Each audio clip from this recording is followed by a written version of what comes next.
أحمدك يا الله كما ينبغي لجلال وجهك وعظيم سلطانك، والصلاة والسلام على البشير النذير والسراج المنير سيدنا وشفيعنا وحبيبنا وأسوتنا ومعلمنا محمد صلى الله عليه وسلم وعلى آله وأصحابه وأتباعه إلى يوم الدين. السلام عليكم ورحمة الله وبركاته. برادران عزیز و گرامی، قبلا همه شما را به این روز بندگی خدا، به این روز جمعه تبریک و تهنیت میگم و از خدای مهربان خواهان او هستم که الله مهربان آن برکات و آن خیر را که در این روز سعید گذاشته است، خداوند در یکایک شما در نامه اعمال شما نویسنده گرداند و محبت های شما را، میل های شما را، اخلاص های شما را به سوی ادا کردن این نماز الله مهربان زیاد بگرداند. و از الله مهربان خواهان هستیم که خداوند این خیر و این احسانی را که از جانب برادر ما و شما شده است به درگاهش مقبول، تمنیات و مقصودهای نیکشان خداوند حاصل گردانه، همچنان گذشتگانشان و فرزندهایی که به این دنیا قدم گذاشتند خداوند آینده های نیک نصیب گردانه و کارهای همه شما در الله مهربان برکات، کشایش، مشکلات های شما را خداوند برطرف، بیماری هاتون شفای کامل تیه.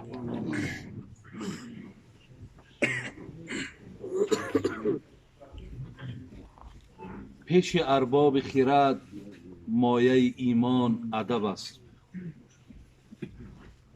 پیش ارباب خرد مایه ایمان ادب است. لاجرم پیشه مردان سخندان ادب است. بی ادب را به سماوات بقا منزل نیست، در سماوات بقا منزل مردان ادب است. آدمی زاده اگر بی ادب است آدم نیست. فرق در جنس بنی آدم و حیوان ادب است. کردم از عقل سؤالی که بگو ایمان چیست، عقل بر گوش دلم گفت که ایمان ادب است. دیده بگشای ببین جمله کلام الله را، آیت آیت همگی معنی قرآن ادب است. گر تو خواهی که قدم بر سر ابلیس نهی، دیده بگشای ببین قاتل شیطان ادب است. یک دو سه روز که در خانه تن مهمانی، با ادب باش، با ادب باش که خاصیت مهمان ادب است. رو پسر پند پدر گوش بکن هر شب و روز، دولت و ثروت و تاج سر مردان ادب است. شمس تبریزی بکن ذکر خدای ملکوت، نغمه پردازی این مرغ خوش الحان ادب است. برادران عزیز و گرامی، از الله بسیار مهربان خواهان او هستم که الله این شمس الدین تبریزی را که از قرآن و از حدیث برای ما جمع آوری کرد و برای ما و شما گوش زد کرد که البته به البته انسان مسلمان باید دارای آداب باشد. خداوند روح این بزرگوار شاد و ما را به آن چیزی که گوش زد کردن خداوند توفیق عمل کردن را نصیب بگرداند. برادران عزیز و گرامی، حقیقتا آدمی که دارای آداب باشد بسیار مقبول قلب ها هست. در همه جا برادران عزیز آدم خوش اخلاق را، آدم خوش معامله را، آدم خوش گفتار را، خلاص همه اینها که آداب هستند بسیار یک توجه علایده، بسیار یک احترامی خاصی را داراست. پیامبر نازنین ما که جناب امام ترمذی از نام حضرت جابر میارد، میگه پیغمبر گرامی فرمود این من احبکم الی و اقربکم منی مجلسا یوم القیامه احاسنکم اخلاقا و این ابغضکم الی و ابعدکم منی یوم القیامه السرسارون والمتشدقون والمتفیهقون. قالوا یا رسول الله قد علمنا السرسارون والمتشدقون فما المتفیهقون؟ قال المتکبرون. برادران عزیز، پیغمبر نازنین ما که ما افتخار میکنیم الحمدلله رب العالمین چون این پیغمبر زیبا را امت هستیم، چی تعلیمات های زیبا و خدا قسم چی سخن های بسیار خوبی را برای ما و شما گوشزد میکنه. ببینید چی میگه، میگه از همه ده محبوب ترین تان به سوی من، نزدیک ترین تان بر سوی من در روز قیامت کسی هست که دارای آداب باشد. گویند که حقیقتا همین بچه یا همین مردک یا همین زنک یا همین دخترک بسیار آداب خوب داره. حضرت گو وقتی تو اگر اخلاق آداب داشته باشی تو محبوب به سوی من، به طرف منی و همچون نزدیک در روز قیامت هم با منی. در دوامش چی گفت؟ گفت بدترین شما، دورترین شما در روز قیامت به سوی من کسانی هستند که سرسار، متشدق، آدمی که بسیار گپ میزنه و بسیار نافهما گپ میزنه، بسیار مرکب گپ میزنه. و بعدا گفتن که متفیهقم از من دور است. اصحاب سرسار و متشدق فهمیدن آدم پرگپ و آدم مرکب گپ میزنه. گفتن نه که متفیهق چه فهمیدیم حضرت؟ گفت المتکبر، کسی که دارای تکبر ای، کسی دارای منمنی ای، کسی نفری هست که مقصد مردم پسند نمیکنه، اهمیت نمیته، خودشا برتری از دیگران میدونه. این بسیار خصلت رذیله ای برادرای عزیز که وقتی آدم در دارای تکبری باشد، بسیار خودخواهی باشد، این چیز برادرای عزیز بسیار ناپسنده. از این حدیث هم برادرای عزیز برمیاد که جناب رسول اکرم صلی الله علیه و سلم آدمی که دارای اخلاق و آداب است میگه در روز قیامت نزدیکترین به سوی من همون انسان است. برادرای عزیز، من برای شما باز عادی کنم که آدمی را که میگن اخلاق یا آداب، گپ سری اخلاق میرود، خلق، فعل. آیا کیها در زیر همین آداب میدراید؟ میگن نشانه های آدمی که با اون نسبت میتن بچه خوبه. سخن حضرت عبدالله ابن مبارک امام ترمذی میاره در کتابش. شما میدونید عبدالله ابن مبارک استاد امام بخاری است، لیکن شاگرد امام ابو حنیفه است. او کس میگه هو طلاقة الوجه بذل المعروف و کف الاذی. کسی را میبینه که در چهرش دایم کشاده روی داره، چهرش دایم کشاده، در چهرش گویم تبسم، همچنان بذل المعروف کف الاذی. نفری هست که همیشه خیرخواه است، همیشه گمانی نیک داره، نیتی نیک داره، همیشه میخواهد در حق بنده های خدا دایم و دایم خدمت کنه، ولی و کف الاذی، هیچ وقت نمیخواهد که زیان و ضررش به کسی رسد. میگه کسی دارای همین باشد و یا گفته میشود که وای آدمی با آداب است. و یا خوش اخلاق گفتنده برادر عزیز از سخن عبدالله ابن مبارک امکان دارد. حضرت محمد اقبال لاهوری میگفت دین سراپا سوختن اندر طلب. انتهایش عشق و آغازش ادب. آب روی گل ز رنگ و بوی اوست، به ادب به رنگ و بو به آبروست. نوجوان را چو بینم به ادب، روزی من تاریک میگردد چو شب. تاب و تب در سینه افزاید مرا، یاد عهد مصطفی آید مرا. برادران عزیز و گرامی، من یک نمونه از اخلاق پیامبر برای شما انشاءالله صحبت میکنم و بعدا به همین صحبت من حسن خاتمه میبخشم و انشاءالله اگر سوال هاتون که باشه بعدا با شما در مسئله سوالاتون صحبت میکنیم. چگونه ای که شما آگاهی دارین در قرآن الله مهربان و انک لعلی خلق عظیم، در سوره قلم خدا میگه ای محمد تو بسیار دارای اخلاق بلند هستی. ببینین خدای مهربان پیامبرش هم از اخلاقش که بسیار بلند بود در قرآن یاد میکنه. در قرآن الله مهربان میگه لو کنت فظا غلیظ القلب لانفضوا من حولک.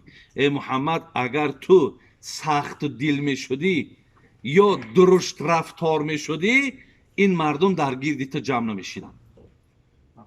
یعنی وقتی تو زبان خوب داری، رفتار نیکو که داشتی، این مردم در گردی تو جمع شدن.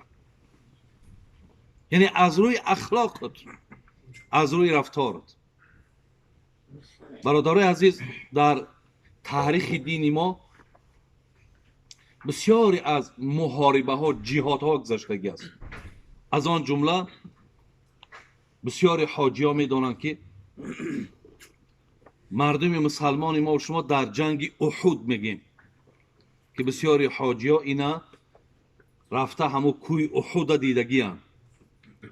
در همین جنگ، در همین محاربه برای مسلمان ها برادر عزیز بسیار مشکلات وزنین آمد، زیرا 70 صحابه پیامبر صلی الله علیه و سلم در این جنگ کشته شدند. از آن جمله برادر رضاعیشان، عمکشان جناب امیر حمزه. و چگونه که ما و شما میدانیم برادر عزیز، امیر حمزه از دست وحشی کشته شد. وقتی وحشی که غلام بود با او وعده کردند که اگر امیر حمزه را مقصد تو در همین جنگ به قتل رسانده توانی، ما تو از غلامی آزاد میکنیم. و وحشی برادرای عزیز نفری بود که با همون نیزه دستش بسیار در نشانه درست و خوب میزد. و از دست امیر حمزه، از دست وحشی که در آخر حضرت هم ایمان آورد، اسلام آورد، وحشی هم مسلمان شد. و این کس میگد در جنگ خلاص در تاریخ ها میگد بسیار پایدم، بسیار نگاه کردم و بنیاد امیر حمزه زیبا می جنگید. خلاص وقتی که من او را جنگی او را نگاه میکردم، تنومندی او را نگاه میکردم، بسیار افسوسی وای میخوردم. لیکن چیکار کنم که من اون زمان از این شخصیت ها آگاهی نداشتم، ولی پنهان شدم. وقتی در من نزدیک آمد میگد من وقتی نیزه را پرتافتم از همین قسم پایانش خلاص دیراب کرد، او در زمین زد. او را همون نفرهایی که در جنگ بدر نزدیکاشون که من نام نبرم، برای اونها ایمان آورده بودن، اسلام آورده بودن، که در جنگ بدر نزدیکای او به دست امیر حمزه کشته شده بود، اینا قصاص گرفتن. آمده مقصد گوش امیر حمزه را بریدن، بینیش بریدن، لباش بریدن، حتی شکمش هم چاک کردن، جگرش هم برآوردن، حتی جگرش هم خامخام خوردن. از دشمنی زیاد، از عداوت زیاده.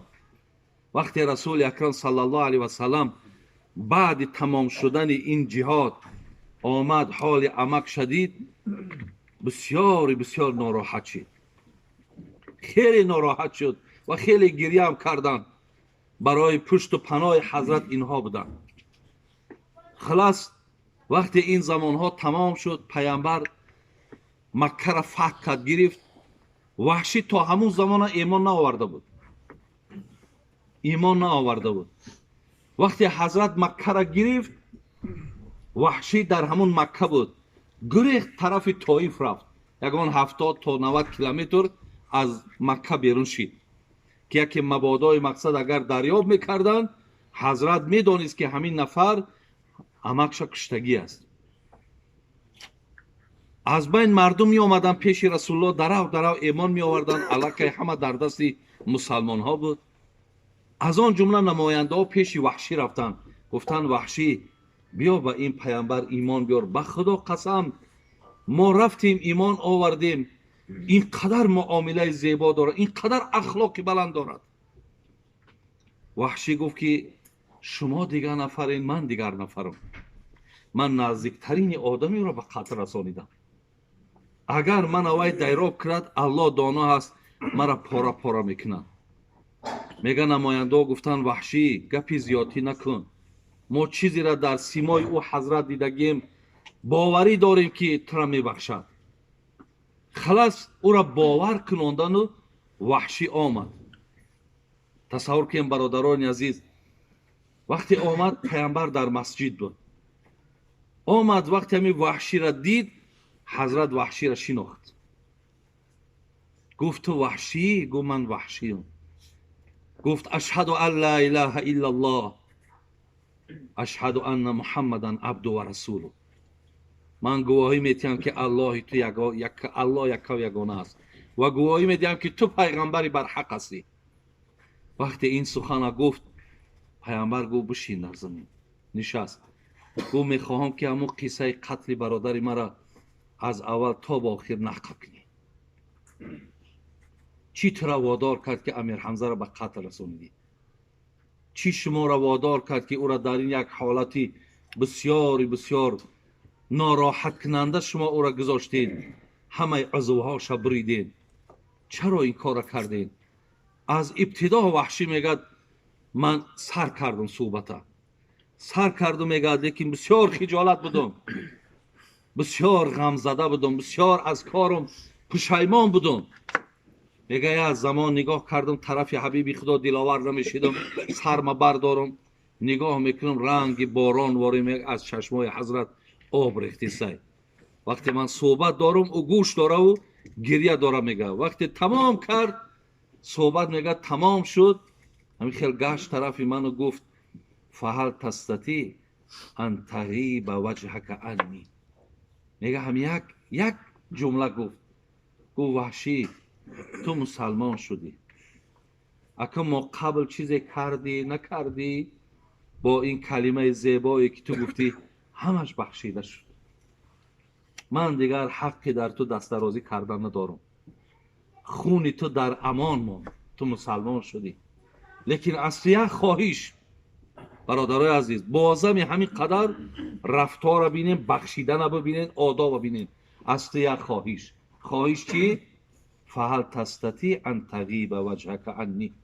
امکان باشد در کجایی که من باشم رو بروی من نبرو.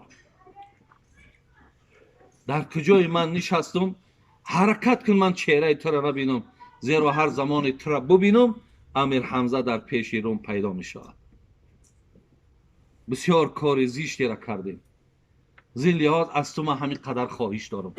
وحشی میگه تا زمانهایی که حضرت حیات بود من بسیار خجالت بدم، در هر جا میرفتم صحبتاشا گوش میکردم، لیکن فقط از قسم قفا میسادم تا چیزی را که خواهش حضرت بود مقصد من انجام دیم. برادرای عزیز، ایرا میگن آداب، ایرا میگن اخلاق، ایرا میگن ببینید تعلیمات دین. در زیر یک قصه این حضرت به خدا ده ها مسئله ها وجود دارد.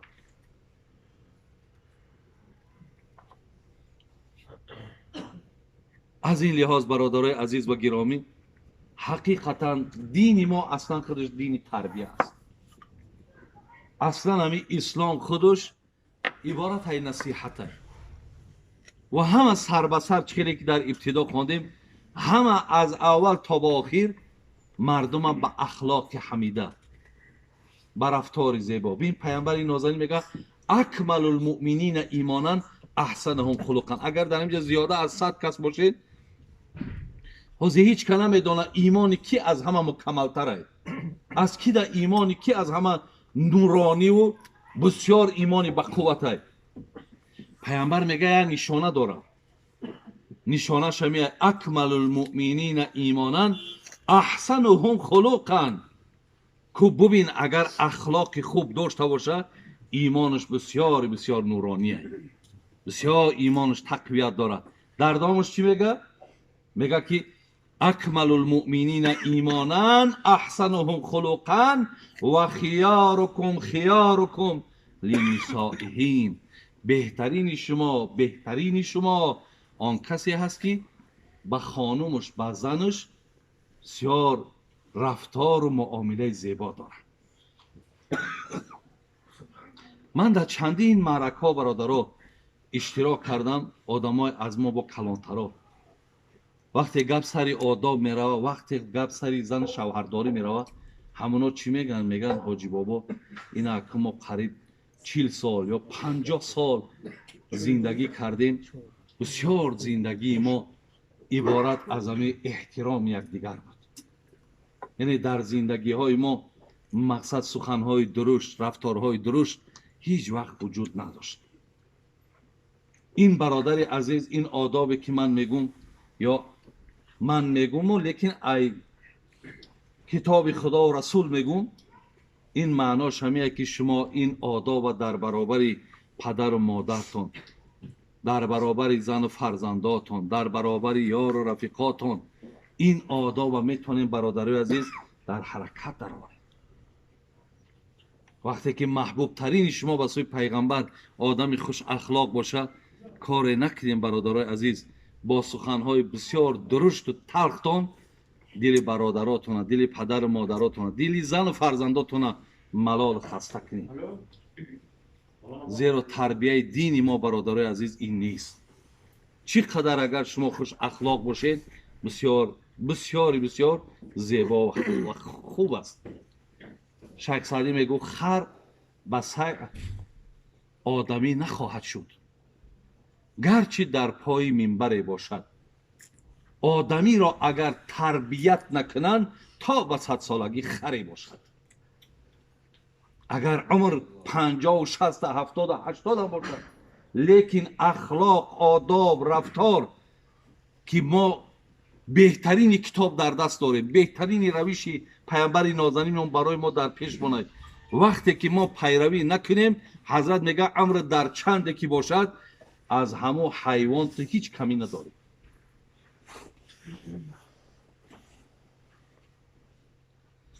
الله مهربان برای ما و شما توفیق دهد که از آن چیزی که میشنویم، از آن چیزی که در کتاب‌های ما و شما درک شده است، به خدای مهربان قسم این اسلام بسیار مکتب کلانه، بسیار مکتب کلانه، بسیار بسیار بسیار برای ما و شما دلالت‌های زیبا و خوب داره. فقط گفتی همه حضرت بزرگوار که گوش باید که بشنود این را. برای اینها گوش در کار که گوش کنه و اینها را مقصد در حیاتش چکار کند، مقصد یک دستور عمل حیاتی برای خودشون قرار دهد. انشاءالله من از خدای مهربان امیدم همین است برادرای عزیز که وقتی شما دعوای دینداری میکنید، دعوای اسلامداری میکنید و وقتی میشنوین قال الله و قال رسول الله را، شما ایرا حتما در حیاتون تطبیق میکنید. ای شما مثال بچهای بد باید نبراید. شما اگر وقتی بد اخلاقی کنین، بد رفتاری کنین، شما که میلش خطان یکی شما نام دین تونه پس میکنین، نام پیامبر تونه پس میکنین، نام شریعت بطلا پس میکنین. از رفتارهای زشت شما مردم در سیمای شما، یعنی شما وقتی میگین من مسلمانم، در سیمای شما فقط همین دین و شریعت میبینید. برای من حرکت کنیم برادرای عزیز و پیامبر با اخلاقش قطعی مردم مسلمان میکرد. اخلاقش، رفتارش، ولی دعوت نه، دعوت نکرده همین رفتارش میدینن، میفتن ای مردک сухани дурӯғ намеброяд. ин мардак мақсад даъвош ҳақиқат дорад. рафториро бин, гапиро бибин, кориро бибин. рафтору гапу корш мардума мусалмон мекард. бигзор бародари азиз, мо шумо ҳам ҳамин рафторҳои зеборо дошта бошед. малол накунед ёру бародаротона, малол накунед ёру бародаротона. бародари азиз, таҳқир накунед ёру бародаротона. ҳамин калимаҳое ки имрӯз биромадай кидату подставиту ҳамаи ҳамино дар байни мо шумоам. аз ин корҳо ҳаракат кунед ки бародари мусалмон бояд бародарша дар ин ҳолат намонад.